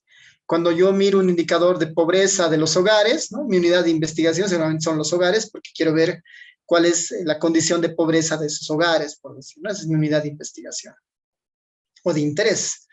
Después está la unidad de información, ¿no? Que igual es importante a veces identificarla porque es quién ha dado, ¿no? Quién ha dado o quién ha revelado ese dato, ¿no? Para construir el indicador, ¿no? Si yo, por ejemplo, quiero saber si los niños se han vacunado, digamos, ¿no? Han pasado el proceso de vacunación inicial, yo no le voy a preguntar al niño eso, sino que el dato seguramente vendrá por revisar el carnet, digamos, de vacunación, o preguntarle a la madre, digamos, del niño si es que ha recibido la vacuna, por ejemplo. Entonces, ahí la unidad de información también podría revelarnos alguna característica de nuestro indicador, ¿no? De dónde proviene la información, ¿no? ¿Quién finalmente la da? Y a veces igual está las unidades simples y agregadas, digamos, ¿no? Las unidades simples se refieren a los elementos más pequeños de una población, ¿no? La información puede provenir de elementos muy pequeños, ¿no? Como decir personas, hogares, y podemos pensar en unidades agregadas, ¿no? Pueden haber información de comunidades, información de municipios, ¿no? Puedo reunirme con el coordinador de la comunidad, con el cacique, digamos, con el maico de la comunidad y pedirle algunos indicadores de su comunidad, ¿no? Es una unidad agregada. Puedo ir a la alcaldía y preguntar algunas características básicas del municipio, ¿no? Es otra unidad agregada del municipio. Entonces es igual importante diferenciar el tipo de unidad en la que estoy trabajando, ¿no? Si es una unidad simple, es una unidad agregada. Otro tips es que tenemos que estar igual conscientes de la desagregación del indicador que nos estén dando, ¿no? Si es un indicador global, digamos, ¿no? Global de un territorio, de una población, o se lo está dando por alguna desagregación en particular, ¿no? Es un dato de un área urbana o rural. Es un dato de los hombres a las mujeres, ¿no? Es un dato de un grupo de edad en específico, es un grupo de un hogar en su composición, es un dato de un grupo basado en una clasificación de ingresos, ¿no? Es un dato que proviene basado en algún nivel educativo, de alguna rama de actividad, de alguna ocupación en específico, ¿no? De una categoría laboral o de un grupo social en específico, ¿no? Esto del nivel de desagregación es importante porque nos puede matizar el comportamiento de los indicadores en estos diferentes niveles, digamos, ¿no? Un indicador tal vez no se comporte de la misma forma en el área urbana y rural, y eso es interesante de estudiar. También pueden haber diferencias por sexo, por identidad étnica, por grupos sociales, categorías laborales, ¿no? Los niveles de desagregación son otras características que tenemos que reconocer, ¿no? Y finalmente, en esto de los tips, un indicador es bueno, ¿no? Un indicador social es bueno, siempre y cuando sea preciso, ¿no? Sea lo más cercano al real, sea mensurable, es decir, que se pueda medir, ¿no?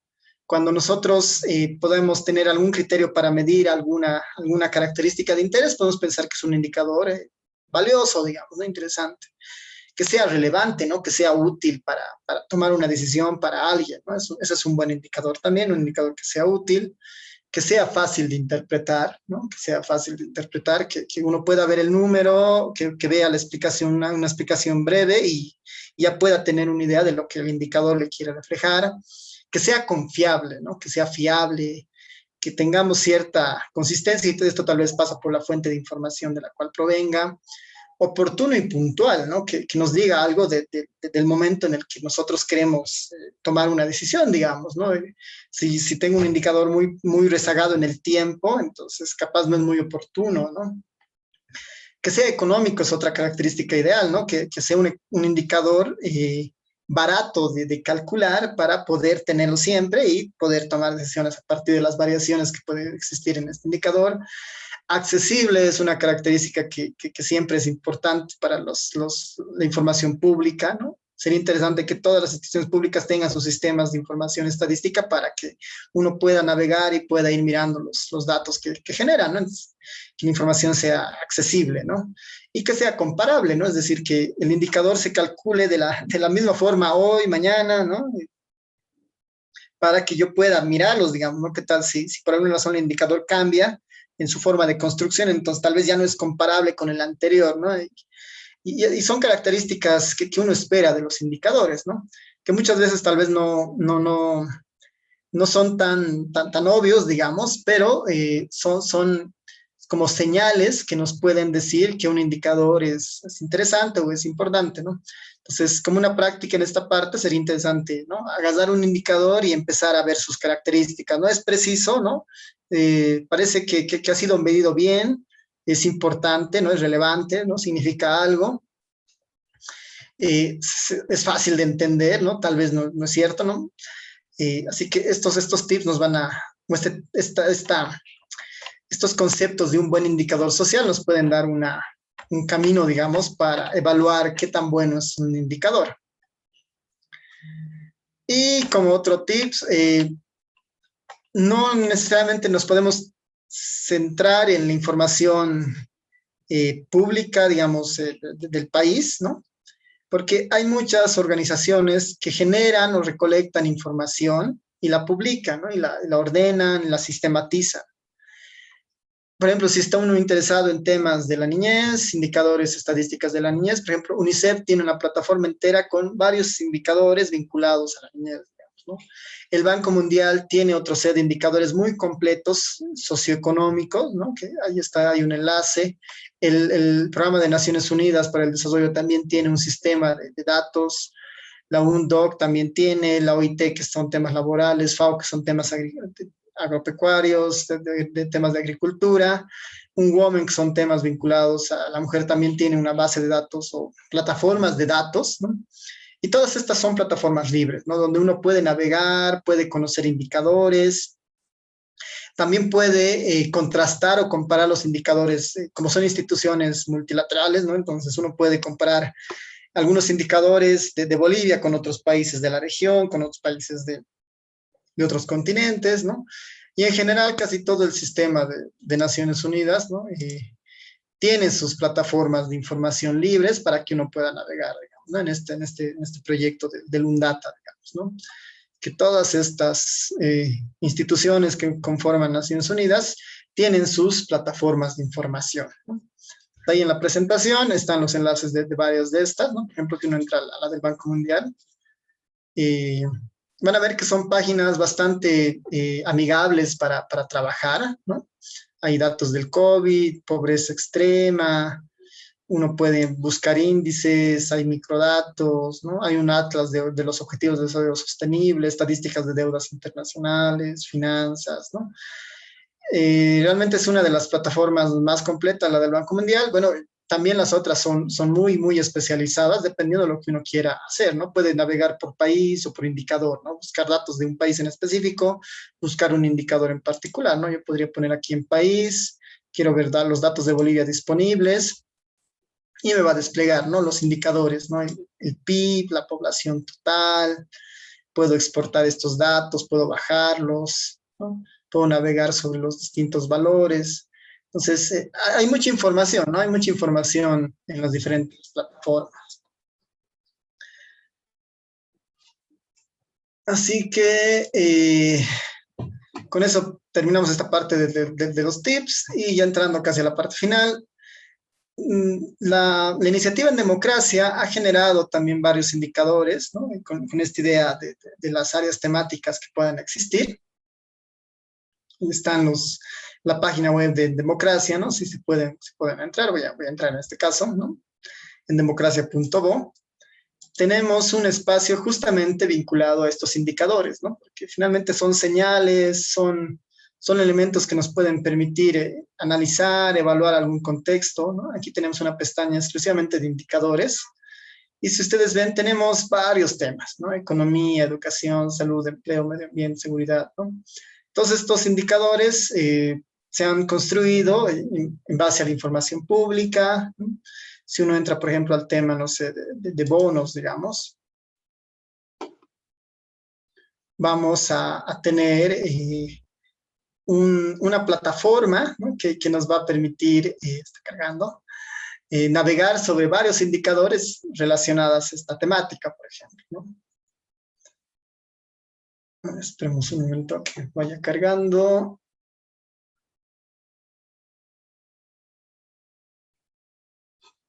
Ahí está, por ejemplo, ¿no? Esta es una serie histórica del número de beneficiarios del bono Juancito Pinto, ¿no? Desde el 2006 hasta el 2018. No hay información, una ficha técnica de cómo se construye el indicador. Si uno quisiera tener más detalle, aquí en los bonos puede ver beneficiarios del Juana Zurduy, y de la renta dignidad, de la renta solidaria, del subsidio prenatal, ¿no? Basada en información nuevamente pública, ¿no? Que justamente la explicación está por acá. Entonces, la iniciativa en democracia ha hecho justamente el esfuerzo de poner a disposición algunas áreas temáticas de las más interesantes, de las que se tiene información, y a partir de eso se ha hecho un procesamiento de la información y se han generado indicadores y visualización de muchos de estos indicadores, ¿no? Por ejemplo, en temas de administración de justicia tenemos temas de igualdad de oportunidades en el acceso a la justicia, ¿no? Basados en encuestas seguramente, ¿no? Acá van a ver la fuente de datos, proviene del Latinobarómetro, ¿no? Que es una base de datos que justamente tiene temas más vinculados a cultura política, ¿no? Y si uno quisiera explorar más indicadores, aquí está, ¿no? Confianza en el Poder Judicial, confianza en la policía, confianza en Naciones Unidas, un índice de corrupción, ¿no? Entonces, también los invitamos a que puedan navegar sobre nuestros indicadores, sobre los temas que tenemos en la parte de los indicadores, y en cada tema hay un set de indicadores que ustedes pueden ir viendo, ¿no?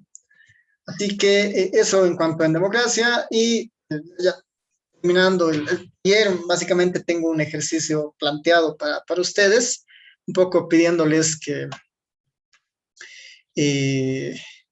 pidiendo que puedan poner en práctica algunos de los conceptos que hemos ido abordando.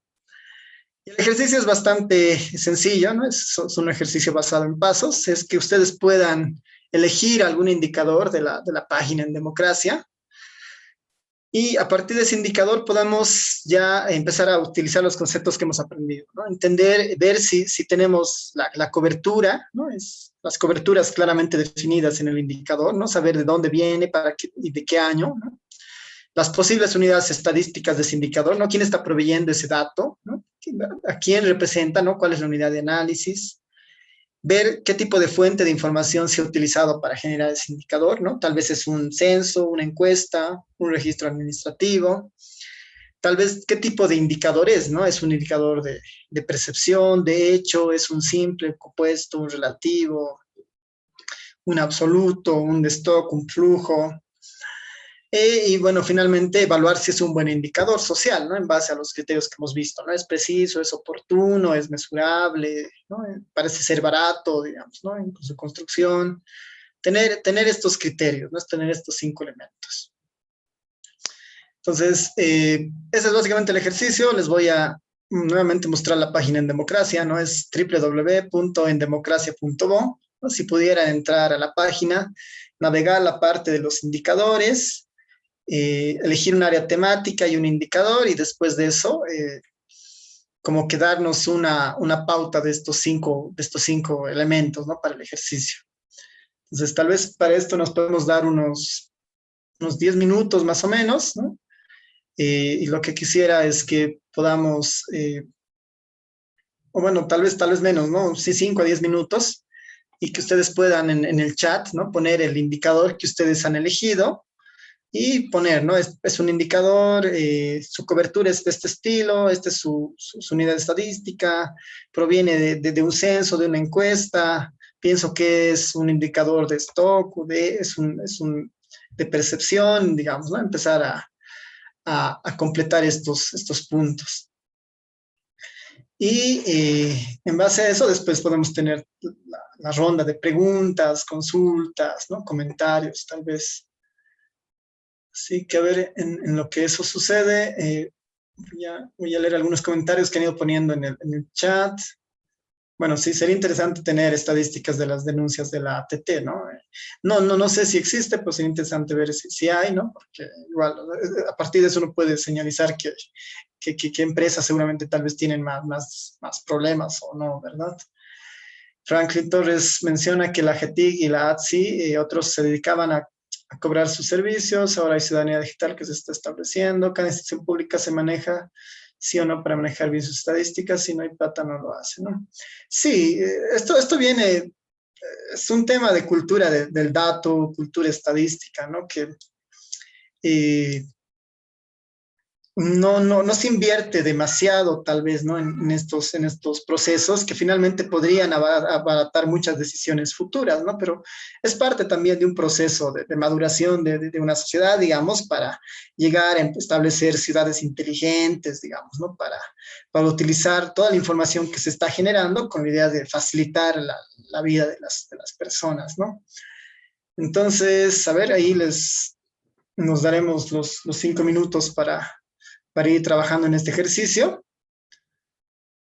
Y no sé si ahí tal vez alguien quiere dar un comentario mientras van trabajando, alguna consulta. Tal vez ahí Nata. ¿Todo bien? Esperamos. Gracias, Alvarito. Sí, yo creo que damos unos Dale. 5 minutitos para que puedan revisar la página web. De todas formas, tenemos un comentario de Brisa Vargas. Ella dice, estudio comunicación y no tomo una materia referente, pero con el conocimiento básico me sirvieron bastante los indicadores. Brisa, te puedes meter ahorita a navegar la página y ahí vas a encontrar más indicadores y poner en práctica este conocimiento. Si alguien más tiene alguna pregunta, algún comentario, igual como los han venido haciendo, pueden levantar la mano o escribir en el chat y mientras revisan la página, podemos ir leyendo o aprovechando igual estos minutitos para la ronda de preguntas y comentarios y nos adelantamos. Así que pueden levantar la mano o escribir en el chat y yo los leo. Los invitamos a participar. Ahí Álvaro les ha pasado la presentación donde tienen ya los enlaces. De todas formas, la presentación va a estar colgada en los próximos días en la página de la iniciativa, esta que es la misma de los indicadores. Hay otra pestañita donde están los eventos, estos talleres y demás. Así que igual pueden descargarla de ahí. Si alguien quisiera decir algo, no hay nadie que tenga la mano levantada. No tenemos comentarios. Franklin Torres dice, ¿quién tiene más conocimientos, un economista o un estadístico? Yo digo un estadístico, pero eso es para mí. No sé qué dices tú, Alvarito. Es... Eh, ya, sí es un viejo debate, ¿no? Pero sí, creo que es ¿no? Es cada zapatero a tus zapatos, ¿no? Todos tienen sus habilidades necesarias para interpretar, ¿no? Un estadístico tal vez está más interesado en la parte formal de la construcción del indicador como tal, mientras un economista igual, ¿no? Se está más interesado tal vez entender la construcción, entender un poco las implicaciones, ¿no? Finalmente no necesariamente marca, digamos, una ventaja uno con otro, pero muchas veces depende más que todo ¿no? De la práctica, de inmiscuirse más en los datos, ¿no? Tratar de identificar señales buenas o malas sobre los indicadores, ¿no? Tratar de siempre mantener esa visión crítica sobre algún punto, ¿no? Y eso esa a veces una habilidad innata, digamos, ¿no? Hay una corriente bien interesante que trata de que esta idea de la estadística pueda ser como una habilidad, digamos, que se pueda implementar, ¿no? En otros países las materias de estadística o economía, sociología, ¿no? Se dan desde cursos de primaria, secundaria, ¿no? Con la idea de que son habilidades necesarias porque nos permiten entender mejor a la sociedad y nos permiten también tomar mejor las decisiones, tanto dadas un dato o para una gestión del hogar, digamos, de la sociedad, ¿no? Así que ahí sí, es una discusión abierta, ¿no? Gracias. Y Franklin también agrega que los economistas manejan más modelos. Brisa Vargas tiene una pregunta y ella nos dice, ¿cuál es el margen de error más pronunciado de algún tipo de indicador y cuál es el preciso? El margen de error, me imagino. Ya, cuando hablamos de margen de error, inmediatamente tiene que venirnos a la mente la idea de que hay una encuesta de por medio, ¿no? Y el margen de error aparece cuando hay una encuesta y la encuesta, como hemos dicho, finalmente es como esta idea de los dardos, digamos, ¿no? Tratamos de acercarnos más al valor real. No existe el margen de error finalmente depende de la variabilidad del indicador, ¿no? Cuán variable sea en la población, ¿no? Si la población varía, si la variable de interés varía muy poco, el margen de error seguramente será muy pequeño. Y si la variabilidad del indicador es muy fuerte, el margen de error seguramente será más grande. No hay una regla, digamos, de eso, pero sí existe como una especie de relación, ¿no? Mientras la encuesta tenga tamaños de muestra muy altos, uno puede confiar en que el margen de error es mucho más pequeño, digamos, ¿no? En las encuestas electorales, cuando hacíamos los talleres el año pasado, sucedía eso, digamos, ¿no? Teníamos muchas encuestadoras que tenían diferentes tamaños de muestra, ¿no? Y cuando aparecía la iniciativa de la universidad con más de 14.000 encuestas, sus resultados eran mucho más precisos, ¿no? que una encuesta que podría haber tenido 1.000 o 2.000 de muestra, ¿no? Pero ahí cruza un tema de presupuesto siempre, ¿no? Es más caro hacer una encuesta de 14.000 que una encuesta de 1.000 o 2.000, ¿no? Pero son señales finalmente que nos pueden dar una idea de cuánto confiar en un dato, ¿no? Gracias, Alvarito. Franklin igual dice, ¿no? La matemática aplicada en la sociedad para el bien común, ¿no? Lo que decías, esta cultura del dato. Marcelo Párraga dice que aprovechando la formalidad de que tú eres estadístico, ¿qué bibliografía formal nos podrías recomendar para el tema de indicadores? Indicadores, índices, etcétera. De Ya, repente, si puedes, les podemos mandar o tal vez puedes escribir ahí en el chat, ¿no? Después de contarles un poquito. Y después ya, tenemos una pregunta. ya, súper. Sí, tengo algunas referencias que he utilizado para esta presentación. Eh, sobre la conceptualización de un indicador social, hay muy pocos documentos, digamos, que exploran eso, ¿no? Tal vez ahí el de Born del 1993 es como que el más completo, de Horn, perdón, de 1993 es uno de los que plantea toda una discusión sobre qué es un indicador social. Después la CEPAL rescata mucho de eso en un documento en español que tiene parte de esos elementos y ya existen experiencias de la OSD respecto a esa parte, más que todo pensando en una conceptualización de un indicador social, digamos, ¿no? Porque después existe mucha bibliografía para cada temática, digamos, ¿no? La OIT tiene su manual de indicadores laborales, ¿no? La UNICEF tiene su manual para indicadores vinculados a temas de la niñez. Entonces, ahí es muy específico para temas, pero en este marco, digamos, de lo que es un indicador social, les puedo compartir algunos documentos que he ido revisando para armar la presentación que tal vez les pueda servir. Sí, de repente en una lámina final de la presentación puedes poner unas referencias Ok, bibliográficas y nosotros vamos a subir a la página web de la iniciativa en democracia.bo que Álvaro nos ha mostrado hace un ratito y ustedes pueden descargar ahí la presentación y ver las referencias bibliográficas que van a estar al final. Esto, como les digo, va a estar en los próximos días. Había un participante que ha levantado la mano, Basilio Paco Conde, si no me equivoco. Si quieres, te puedo desmutear y haces tu pregunta. Buenas noches, doctora. Buenas noches, licenciado. Soy el Edgar, por acaso, Álvaro. Quería preguntarte si podemos decir que un estimador no es exacto si no se invierte mucho, digamos, mucho dinero. Es quiere decir que hay veces en algún estudio de una encuesta no te dan el presupuesto necesario. Y eso me ocurrió a mí una vez cuando he hecho una encuesta de quemados en el Alto. Y los encuestadores tenían muchos hogares, muchas zonas que visitar y no se ha podido llegar a un total, digamos, al estimador total. Entonces mi pregunta va en relación a eso, ¿no? O sea, que si te falta dinero para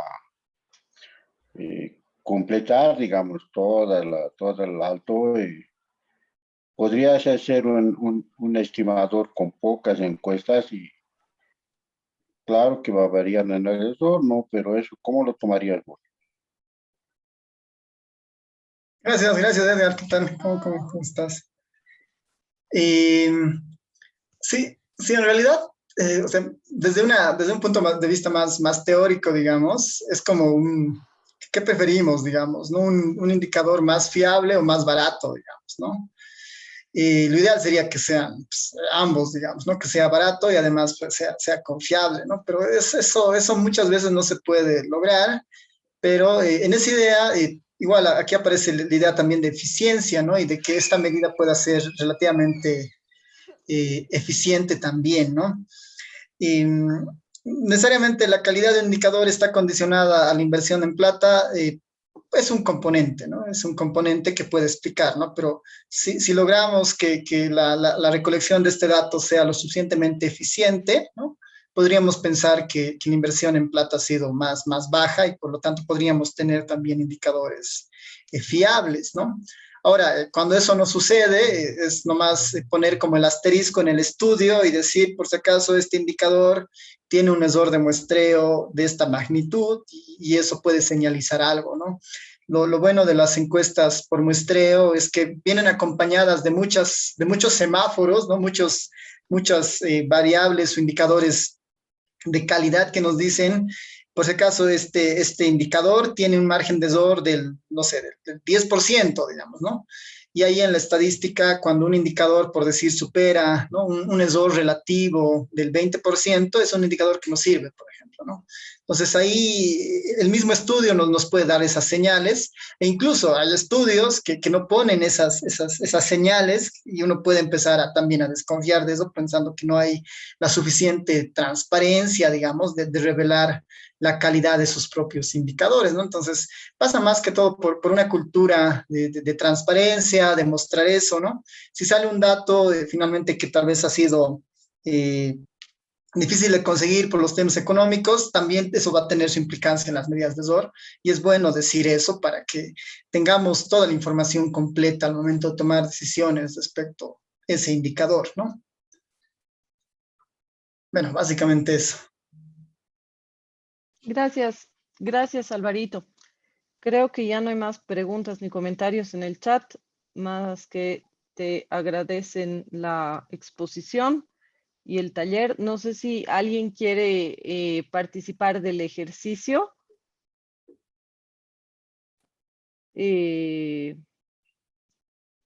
Franklin, igual, a ver, un segundito. Ahí está. Franklin dice, el apoyo de las comunidades va creciendo en el tiempo, como por ejemplo pasó con GNU y Linux, así nació Android. Así es, poco a poco se va promoviendo la cultura del dato. Dayane Orellana ha hecho el ejercicio y lo ha escrito en el chat. Alvarito, no sé si quieres leerlo para revisarlo y comentarlo. Ya, sí, claro. Sí, este es un buen ejemplo de Dayane. El indicador que he elegido es el porcentaje de docentes pertinentes, ¿no? Según nivel educativo. La cobertura está más o menos en el gráfico, ¿no? Del 2000 al 2019 y es nacional, ¿no? Entonces ahí tenemos una idea de que corresponde a Bolivia y tiene ese periodo temporal. La unidad de estadística son los docentes, ¿no? Porque en realidad es docente pertinente, ¿no? Se está estudiando al docente como tal, ¿no? Y no al docente un docente particular, sino que es al que cuente con formación certificada para ejercer la docencia, ¿no? La fuente de información que es importante identificar es Ministerio de Educación, entonces es muy probable que provenga de un registro administrativo. Y la tipología, sí es un indicador y podría ser simple, ¿no? Porque básicamente es, ¿tiene o no tiene el docente esta formación pertinente? ¿No?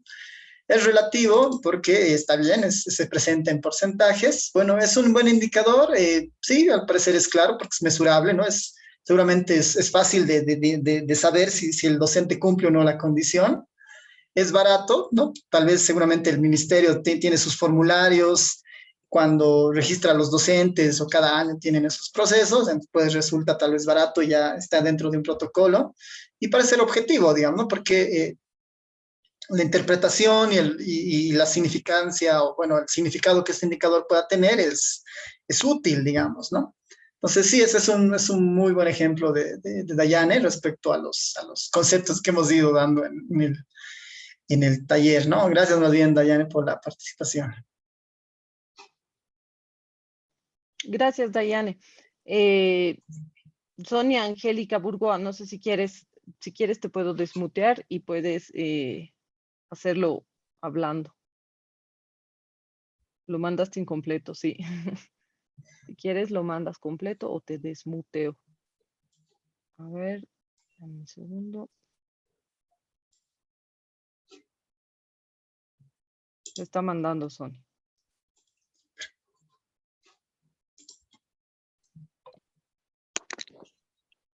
Le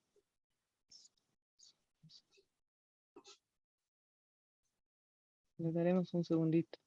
Creo que se ha salido. Sí, se ha salido, Sonia.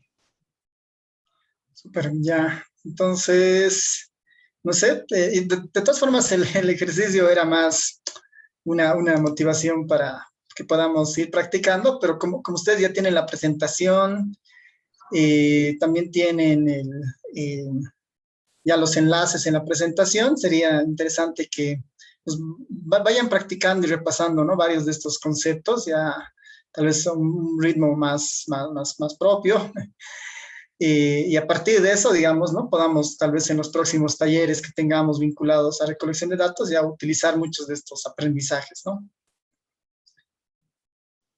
Súper. Gracias Alvarito por tu clarísima exposición. Gracias a todos por haber participado. En las motivaciones realmente hemos visto que estamos en la misma página, ¿no es cierto? La importancia del dato, ya sea para leer la realidad en cuestiones cotidianas o para proyectos más académicos. Así que es bueno saber que estamos en la misma página. Yo quiero pedirles, bueno, la presentación va a estar en los próximos días, ya con las referencias bibliográficas prometidas. Va a estar en la página web que Álvaro igual les ha mostrado. Les vamos a avisar de todas formas en la página de Facebook. Los vamos a tener al tanto. Les pido, los invito a que estén atentos a una y a otra página. Aprovecho para que llenen. Ahora vamos a poner una encuesta, una breve encuesta de salida. Son 4 preguntitas bien breves para que nos ayuden a mejorar también, a ver cómo les ha parecido el taller y ver qué otros temas también son de su interés. Y mientras ustedes la llenan, Steph, no sé si la puedes poner, porque dura poquitito. Ahorita, ahí está. Ya está la encuesta. Les pido por favor que la llenen. Y mientras tanto yo les aviso que ya les vamos a mandar a los que han hecho los otros 2 talleres, ya les vamos a mandar hasta la próxima semana por correo sus certificados de participación, ya sea de los talleres o del ciclo.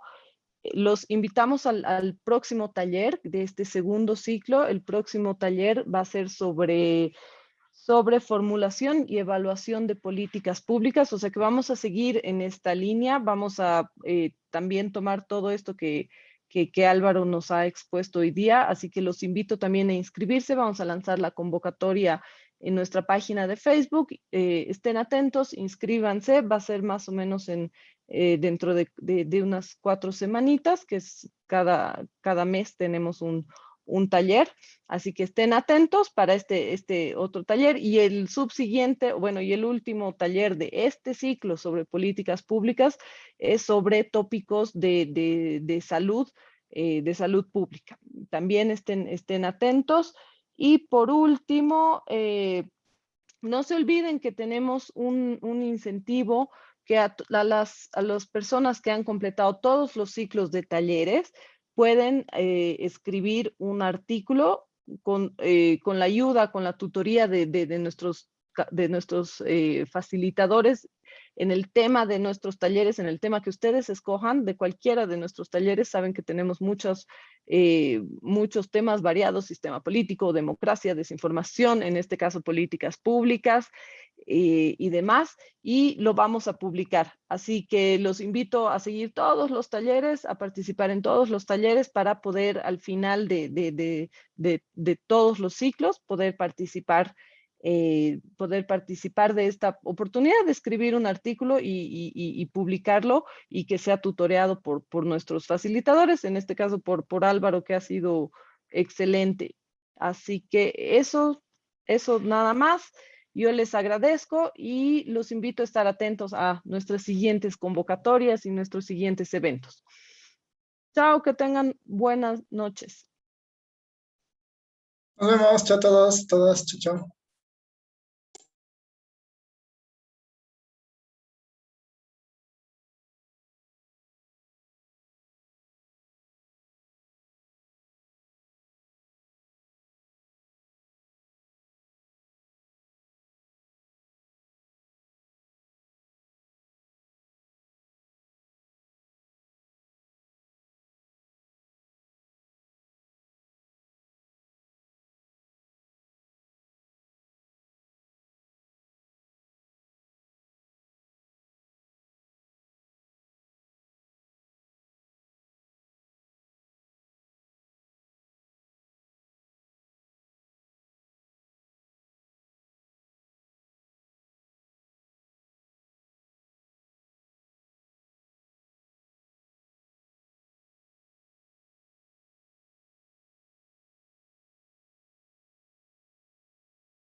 Mabel, no sé si sigues ahí.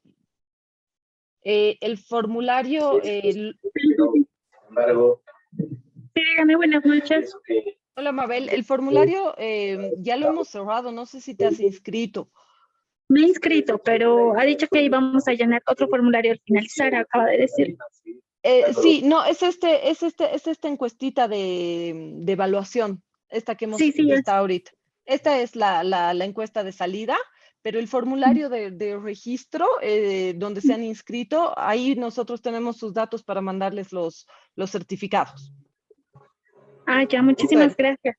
Y no sé si sigue en la página, pero han preguntado dónde anunciamos los talleres, en la página de Facebook. Y bueno, también en la página en la página web, pero la página de Facebook es más dinámica, así que ahí lanzamos nuestras convocatorias para todos los eventos. Muchísimas gracias, muy buenas noches. Gracias, que estén bien.